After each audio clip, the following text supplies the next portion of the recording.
भादो पूर्णिमा व्रत कथा। वैदिक पंचांग के अनुसार प्रत्येक माह के शुक्ल पक्ष की पूर्णिमा तिथि के दिन पूर्णिमा व्रत का पालन किया जाता है। आध्यात्मिक दृष्टिकोण से इस व्रत को बहुत ही महत्वपूर्ण माना जाता है। धार्मिक मान्यताओं के अनुसार पूर्णिमा व्रत के दिन पूजा पाठ और स्नान दान करने से विशेष लाभ प्राप्त होता है। भाद्रपद मास की पूर्णिमा से पितर पक्ष का आरंभ माना जाता है। मान्यता है कि भाद्र मास की पूर्णिमा पर भगवान नारायण के साथ पितरों का भी पूजन किया जाता है। इस दिन भगवान विष्णु की पूजा के साथ ही पितरों का स्मरण करके उनके निमित्तत्व दान करने से आपको पुण्य फल की प्राप्ति होती है और पितृगण आपसे प्रसन्न होकर आपको सुखी रहने का आशीर्वाद देते हैं। इस दिन माँ लक्ष्मी की पूजा करने का भी खास महत्व होता है और आपको लाभ की प्राप्ति होती है। भाद्रपद पूर्णिमा के दिन पीपल के पेड़ की पूजा करें। इस दिन पीपल के चारों ओर परिक्रमा करने से आपके घर में सुख शांति और समृद्धि प्राप्त होती है। भाद्रपद पूर्णिमा के दिन पितरों के नाम से आपको दान पुण्य भी करना चाहिए। इससे आपके घर में खुशहाली आती है। इस दिन आपको उन लोगों का श्राद्ध करना चाहिए जो लोग पूर्णिमा पर मृत्यु को प्राप्त होते हैं। अब आइए श्रवण करते हैं भादो पूर्णिमा व्रत कथा। एक समय की बात है, द्वापर युग में मैया यशोदा जी ने भगवान श्री कृष्ण से कहा, हे कृष्ण, तुम सारे संसार के उत्पन्न करता, पोषक तथा उसके संहार करता हो। आज कोई ऐसा व्रत मुझसे कहो जिसके करने से मृत्यु लोक में स्त्रियों को विधवा होने के भय न रहे तथा यह व्रत सभी मनुष्यों की मनोकामनाएं पूर्ण करने वाला हो। श्री कृष्ण कहने लगे, हे माता, आपने अति सुंदर प्रश्न किया है। मैं तुमसे ऐसे ही व्रत को सविस्तार कहता हूँ। सौभाग्य की प्राप्ति के लिए स्त्रियों को 32 पूर्णिमासियों का व्रत करना चाहिए। इस व्रत को करने से स्त्रियों के सौभाग्य संपत्ति मिलती है। यह व्रत अचल सौभाग्य देने वाला एवं भगवान शिव के प्रति मनुष्य मात्र की भक्ति को बढ़ाने वाला है। यशोदा जी कहने लगी, हे कृष्ण, सर्वप्रथम इस व्रत को मृत्युलोक में किसने किया था? इसके विषय में विस्तार पूर्वक मुझसे कहो। श्री कृष्ण जी कहने लगे कि इस भूमंडल पर एक अत्यंत प्रसिद्ध राजा चंद्रहास से पालित अनेक प्रकार के रत्नों से परिपूर्ण कातिका नाम की एक नगरी थी। वहाँ पर धनेश्वर नाम का एक ब्राह्मण था और उसकी पत्नी अति सुशीला तथा रूपवती थी। दोनों ही उस नगरी में बड़े प्रेम के साथ रहते थे। घर में धन्य धान्य आदि की कमी नहीं थी। उनको एक बहुत बड़ा दुख था कि उनको कोई संतान नहीं थी। इस दुख से वह अत्यंत दुखी और परेशान रहते थे। एक समय एक बड़ा तपस्वी योगी उस नगरी में आया। वह योगी उस ब्राह्मण के घर को छोड़कर अन्य सब घरों से भिक्षा लेकर भोजन किया करता था। रूपवती से वह भिक्षा नहीं लिया करता था। उस योगी ने एक दिन रूपवती से भिक्षा न लेकर किसी अन्य घर से भिक्षा लेकर गंगा किनारे जाकर भिक्षात्र को प्रेम पूर्वक खा रहा था कि धनेश्वर ने योगी का यह सब कार्य किसी प्रकार से देख लिया। अपनी भिक्षा के अनादर से दुखी होकर धनेश्वर योगी से बोला, है महात्मन, आप सब घरों से भिक्षा लेते हैं परंतु मेरे घर की भिक्षा कभी भी नहीं लेते, इसका कारण क्या है? योगी ने कहा कि निसंतान के घर की भीख पतितों के अन्न के तुल्य होती है और जो पतितों का अन्न खाता है वह भी पतित हो जाता है। चूँकि तुम निसंतान हो अतः पतित हो जाने के भय से मैं तुम्हारे घर की भिक्षा नहीं लेता हूँ। धनेश्वर यह बात सुनकर अपने मन में बहुत दुखी हुआ और हाथ जोड़कर योगी के पैरों पर गिर पड़ा तथा आर्तभाव से कहने लगा, हे महाराज, यदि ऐसा है तो आप मुझको पुत्र प्राप्ति का कोई उपाय बताइए। आप सर्वज्ञ हैं, मुझ पर अवश्य ही यह कृपा कीजिए। धन की मेरे घर में कोई कमी नहीं परंतु मैं पुत्र न होने के कारण अत्यंत दुखी हूँ। आप मेरे इस दुख का कारण करें। आप सामर्थ्यवान हैं। यह सुनकर योगी कहने लगे, हे ब्राह्मण, तुम चंडी की आराधना करो। घर आकर उसने अपनी स्त्री से सब वृत्तांत कहा और स्वयं तप के निमित्त वन में चला गया। वन में जाकर उसने चंडी की उपासना की और उपवास किया। चंडी ने 16वें दिन उसके स्वप्न में दर्शन दिया और कहा, हे धनेश्वर, जा, तेरे पुत्र होगा, परंतु वह 16 वर्ष की आयु में ही मृत्यु को प्राप्त हो जाएगा। यदि तुम दोनों स्त्री पुरुष 32 पूर्णिमासियों का व्रत विधि पूर्वक करोगे तो वह दीर्घायु होगा। जितनी तुम्हारी सामर्थ्य हो आटे के दिए बनाकर शिव जी का पूजन करना, परंतु पूर्णिमासी को 32 हो जाने चाहिए। प्रातः काल होने पर इस स्थान के समीप ही तुम्हें एक आम का वृक्ष दिखाई देगा। उस पर तुम चढ़कर एक फल तोड़कर शीघ्र अपने घर ले जाना। अपनी स्त्री से सब वृतांत कहना। ऋतु स्नान के पश्चात वह स्वच्छ होकर श्री शंकर जी का ध्यान करके उस फल को खा लेगी। तब शंकर भगवान की कृपा से उसको गर्भ हो जाएगा। जब वह ब्राह्मण प्रातःकाल उठा तो उसने उस स्थान के पास ही एक आम का वृक्ष देखा जिस पर एक अत्यंत सुंदर आम का फल लगा हुआ था। उस ब्राह्मण ने उस आम के वृक्ष पर चढ़कर उस फल को तोड़ने का प्रयत्न किया, परंतु वृक्ष पर कई बार प्रयत्न करने पर भी वह न चढ़ पाया। तब तो उस ब्राह्मण को बहुत चिंता हुई और विघ्न विनाशक श्री गणेश जी की वंदना करने लगा।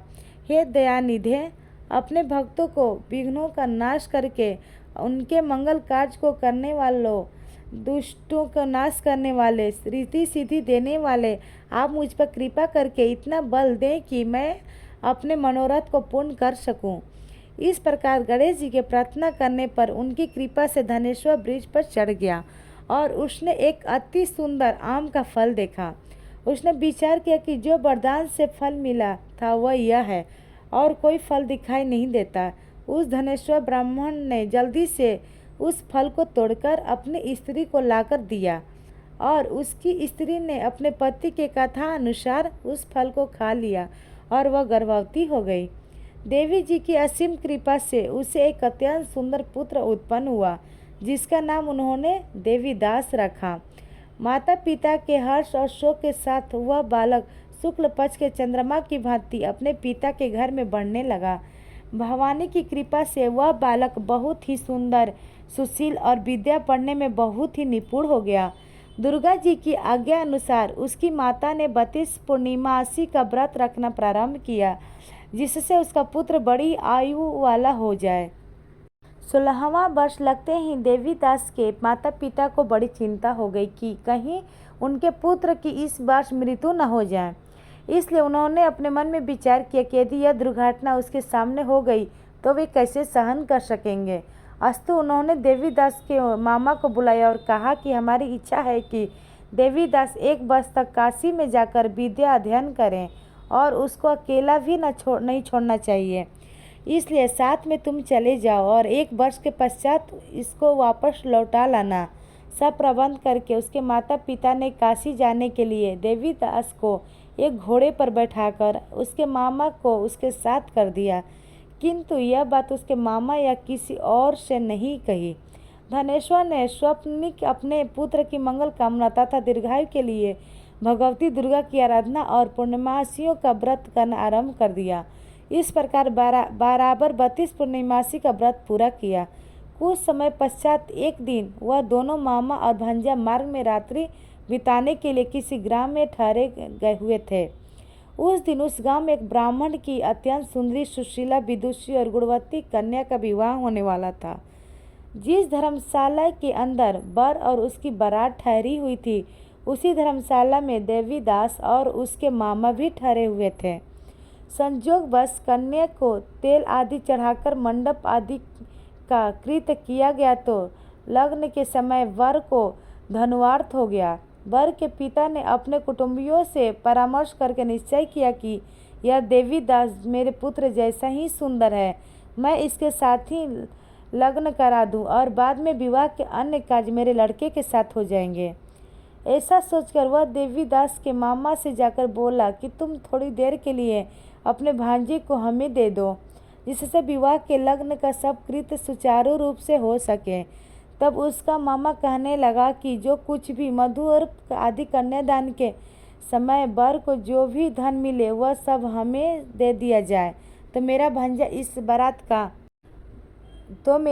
इस बारात का दूल्हा बन जाएगा। यह बात वर के पिता ने स्वीकार कर लेने पर उसने अपने भांजा को वर बनने को भेज दिया और उसके साथ सब विवाह कार्य रात्रि में विधि पूर्वक संपन्न हो गया। पत्नी के साथ वह भोजन न कर सका और अपने मन में सोचने लगा कि न जाने यह किसकी स्त्री होगी।